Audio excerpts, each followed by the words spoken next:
Hello and welcome back to the Boardroom Talks episode 5. I am so excited to have you here, and today we're going to be talking about such a fundamental topic, irregardless of whatever stage or whatever you want to accomplish in life, and that is the 3 golden keys that I learned were necessary to success. But before we dive right in, I'd love to give out a shout out to the sponsor of the day, Devasha Media Studios. They are the world class best in whatever they do, whether it's videography training, photography. They are excellent in whatever they do, and so if you ever need to do videos and photography, do not hesitate to reach out to them. Now, without much further ado, let's dive right in. So, ladies and gentlemen, key number 1 is that I learned how to do small things in a big way. Most people are waiting for the big opportunity so that they can give their level best, or they're waiting for that day where they get to be up on stage doing their TED talk, or they're waiting for the day that they are going to be a leader in order to actually do something in a big way.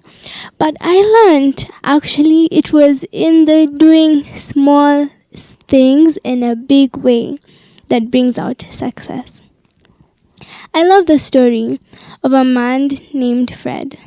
An entire book was written about him. He was an average mailman, but like other average mailmans, he was different.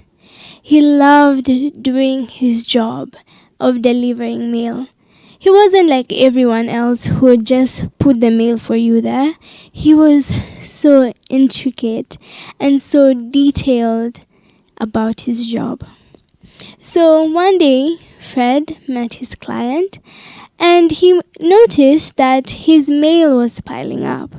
So unlike everyone else who would notice mail piling up and would pass away by it, he told the client that whenever you do have mail piling up, you attract thieves, because thieves know that when there's mail piling up, the owner isn't there. So he told him, I would even be so willing to keep the mail for you. And when you return, I'll be so glad to give all your mail to you in person. Then, after that, he did that. He was so passionate about doing his job. He did such a small job in a big way. Most of the times, customer care people or even average people serving in spaces where they interact with clients do it in such a lousy way. I mean, you go to the counter and someone greets you in a very dull voice. Hi, how are you doing? And before long, they're serving you with their problems and all the attitude they've carried from the morning and the terrible day they had at work and their children all over to you as a different person who has done nothing wrong. And when I learned how to do small things in a big way, it opened big doors for me. I'll never forget the first great public speaking chance that I got.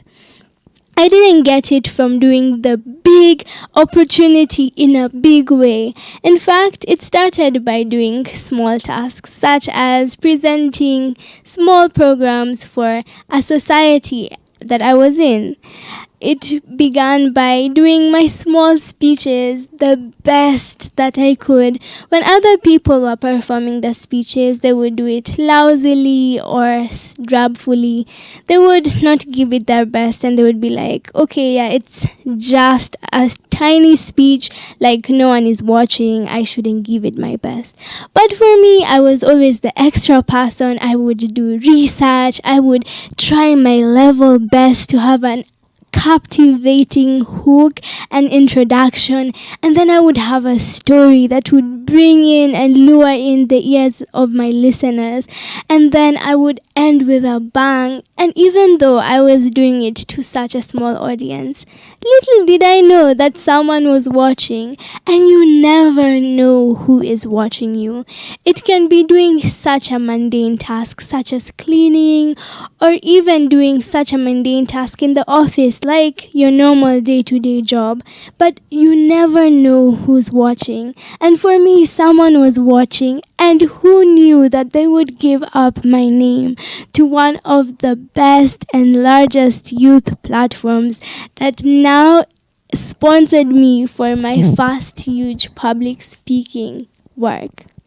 Now, if I had done such a small task in a small way and would have done it like everyone else, being like, okay, yeah, this is something so small, like I should do it in a mediocre way, I would have never gotten that chance.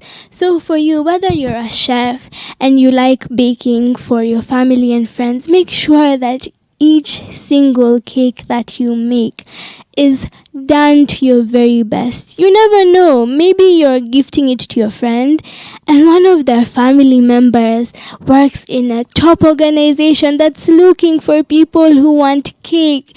Or maybe you could be a chef and you're not in the largest entity yet, but you're making it for someone you know. Who knows? Maybe they can give out your name to someone in the top leagues who will introduce you to the best restaurants in your country.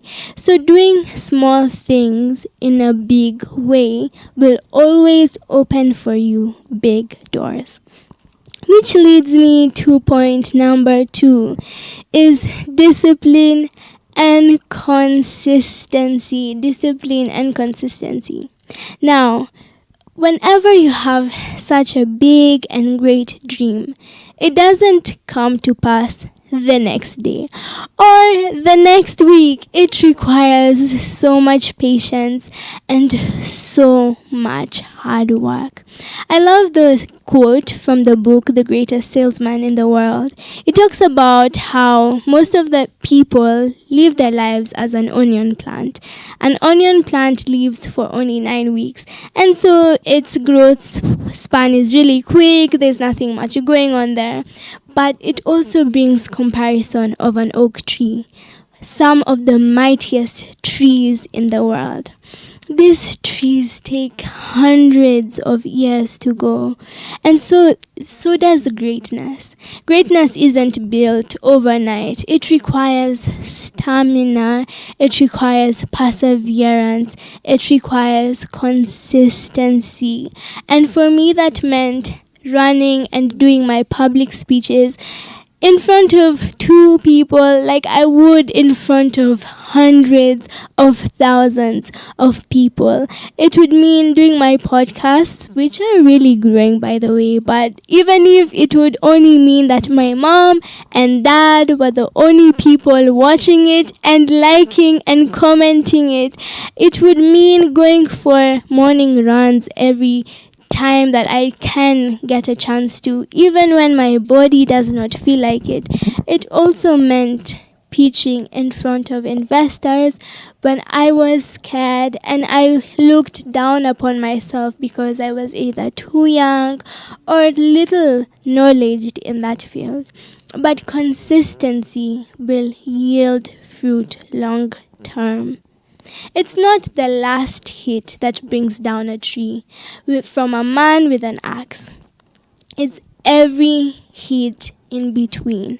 It's the hit that he does because he's tired. It's the hit that he does because it's weak. It's the hit that he does even when he's feeling like giving up. Each hit counts in bringing down the tree. From the first one to the 400th one to the second hit to the third, every hit counts. So each day you show up, each day you're consistent, you're building towards success. You're always building towards success. Finally, last but not least is point number 3. It's going to require shameless persistence. What do you do when you get no's from people? What do you do when you knock on an investor's door and they shut their doors to you? What do you do when you go for a business speech and you have spent countless hours prepping and practicing? You have polished it, you have gone to your parents, asked people how it is, you have gone, refined it, you have spent all night practicing to get a no. I'll never forget some of the days that my life went that way. I'll never forget when I pitched my very best. I spent countless hours practicing, polishing, reviewing, going over and over again, getting help from trusted counselors so that I could be the very best, sleeping late, countless days at 2 a.m., polishing, practicing, and perfecting. Not to get any place at all. Nothing, zero. I got no places, nothing. But I kept on showing up. That didn't define me. And one important thing you need to understand is that you need to differentiate the difference between failing and being a failure. You can fail, yes, but that does not mean you're a failure. Just because you failed once does not mean that this is now your new title, this is you, this is gonna be you for the rest of your life, you're gonna be nothing but a failure. No. You need to understand that just because you failed, you're not a failure and you can go again. And so during the times when I was devastated and went to my mom in tears and told her, but I did my best and I tried and I did everything that I could and I pushed so hard and I was so expectant to win, she was always telling me that you can still do it again. You can go fight again because you're alive. You can fight again. You can wake up another day. You can press forth for another day. And so if this podcast has been amazing to you, if you've been able to learn one or two things, or if you've even been inspired to do more, to achieve more, to go out and give your very level best, then I would urge you to share this podcast with someone who you know would need it. I can't wait to see you in the next